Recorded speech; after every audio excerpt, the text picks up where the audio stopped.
Okay. Precious people of the Lord. Precious people. Have you noticed that I'm really big into alliteration? I love alliteration. I think it's just cool. I love it. I love it. I love it. Absolutely. That's why it's fabulous, feisty. What did I say earlier? Fiesta Friday. Fabulous, feisty, Fiesta Friday. I know. Why is Fiesta and feisty going in the same thing? Because it is. Don't even worry about it. So, we're at truth, the very last element. Psalm 19, 9b says, the judgments of the Lord are true and righteous altogether. The judgments of the Lord are true and righteous altogether. What does true mean? As an adjective, it means to be accurate or exact, to be loyal or faithful. Some of these words you're going to see are they're going to overlap, which is great because it's consistent. Faithful, honorable, loyal, true, right, upright. It should overlap. It should be consistent. Okay. But that was as an adjective. It's also precise, perfect, constant, reliable, trustworthy, dependable, unwavering. That's something that's true. As an adverb, it means accurately without deviation. Something that is accurate without deviation. That's super important. Okay? Why do I feel like I'm crooked? I'm sorry, peoples. I'm sorry. Can you dig it?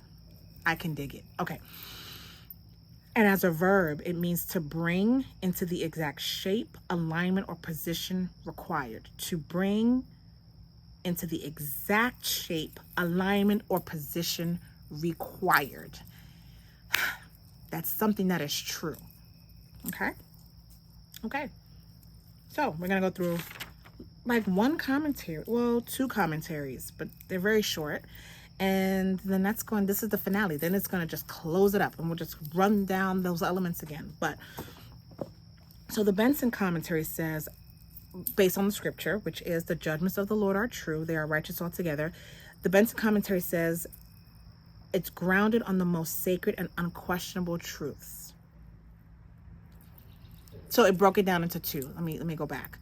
So it says are true, right? So the judgments of the Lord are true, meaning that it's grounded on the most sacred and unquestionable truths.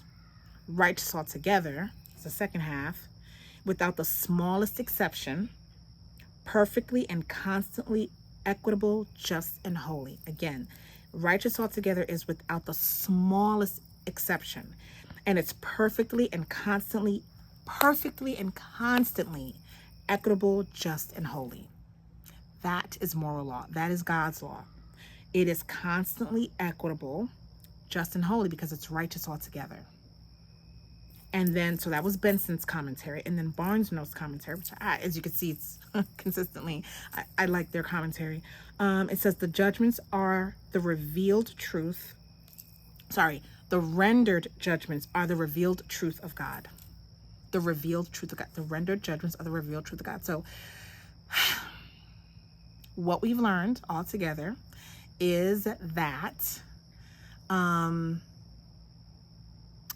for the law to be upright, for the law of God to be moral law, however you want to term it, I'm going to say God's law. God's law is preserved. It's preserved, okay? It is perfect. It is sure. It is right. It is pure, and it is true. Period. End of story. There is literally no comma, no semicolon, no colons to that. I mean, let me not say colons. There are colons to that because you want to break down each one. But it's a period. That's it. It's perfect, sure, right, pure, and true. So if this, not if, but it is, this is where the exactness comes in. God's laws created our laws. And our laws should mimic God's laws. And when I say our laws, I'm talking about the American law. I'm talking about the United States of America. And really, outside of this country, should be that across the board. But our laws, our federal laws and our state laws and our local laws, should be perfect, sure, right, pure, and true. It should be consistent.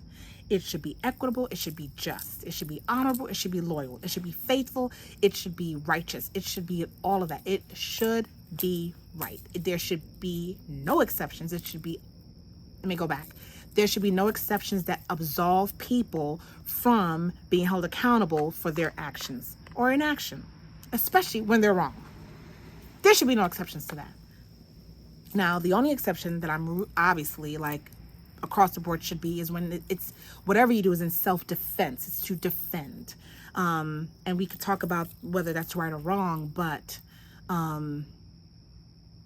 we can also go through the Bible in that as well. But aside from that, our laws should be unadulterated. They should be unswerving. They should be right. They should be equitable. I'm going to say it over and over and over again. So, not to jump forward, you as an individual, why does this matter to you individually? Not collectively, but now individually. It matters when you are saying that you're going to do something or not do something. When you are, when you're choosing to make a covenant or a contract with someone, when you know that, okay, I said I was going to do something, I need to do it. I need to honor it and not come up with an excuse as to why, or some lame excuse, excuses are lame, but I shouldn't come up with something to absolve me of that responsibility. Because when you're doing things rightfully, then you're doing it morally, right? Right? Your actions are you're going to choose right over wrong. Then as you walk in that, what's going to happen? It's going to renew your soul. It's going to enlighten that moral judgment within you. It's going to make wise the simple. It's going to rejoice your heart. Your heart's going to be glad and made happy that what you're doing, what's happening is there's equity and justice going on in your heart, and you're glad that we're subjected to that. It's going to enlighten your eyes, right? It's going to open you up to, what did I say? I want to say exactly as I wrote it. Enlightening the eyes. It's going to give light and knowledge. It's giving us light and knowledge. It's going to make sure that you are made to see the commandments, made to see that they are right and proper, and understand what you should do. It's going to open that up so you have sight. And then of course it'll all it'll all close out with, this is all righteous altogether, right? Which was, what did I say? It's perfectly, constantly equitable, just and holy. Constantly equitable, just and holy. And that is what you want. So you walk it out. You do it. You be the example. You're not going to get it right all the time, but when you get it wrong, you make it right. Period. End of story. End of story. We can do this thing. We don't have to continue in the way that we're going when we're doing wrong, or when we're being complicit and we're not saying, hey, that ain't right, that's wrong. We don't have to continue in that way. We just have to learn what we need to learn, and we need to take it and make it right. I always tell my kids, when you make something wrong, make it right. When you do something wrong, make it right. Yeah, we live and we're humans, right? So that's it. That is essentially it. When I say we have closed out what upright law is, we've laid the foundation of moral law, what laws are based upon the Bible. And now it is up to us. Now I'm going to continue. This is not it where I'm going to stop, but it is up to you to take that and to run with it. And don't be one of those people that take a torch and be like, okay, and we're just going to knock down everything. We're going to knock everything down that's wrong. No, that just means in your daily life that you're going to be empowered to do what's right and share. And when you walk it out, somebody else is watching. Trust and believe. Your children are watching. Your family's watching. Your friends are watching. Strangers are watching. Everybody's always watching. So we want to do that. We want to honor God in that. So that's it. I love you. From my space to yours. Ciao for now. This is SC Love, your unlicensed lawyer and your advocate. Michigan Legal Law in a nutshell. God's law, federal law, state law. This series, God is a Just God, laying the foundation. This is what this is. And I truly hope and pray that you have a beautiful rest of your day and a wonderful weekend. It's Veterans Day weekend. So to all the veterans, thank you for what you've done. Thank you for what you do. Thank you for sacrificing and serving. We appreciate you. I used to work with veterans for about 10 years when I worked at I worked at 2 different colleges, and so I respect that walk that you guys have taken. Don't take it for granted, because our democracy and our freedom is when you're out there fighting too. So thank you so much for what you guys do. And for those of you that don't know Christ, that are listening, I extend Jesus to you. The Lord loves you more than you love yourself. The people that say they love you love you. God himself sent his son to die on the cross for our ugly sins, so that you can have life and have it abundantly, and you can reconnect to the Father, and you will have a place to call home, heaven, when it's time.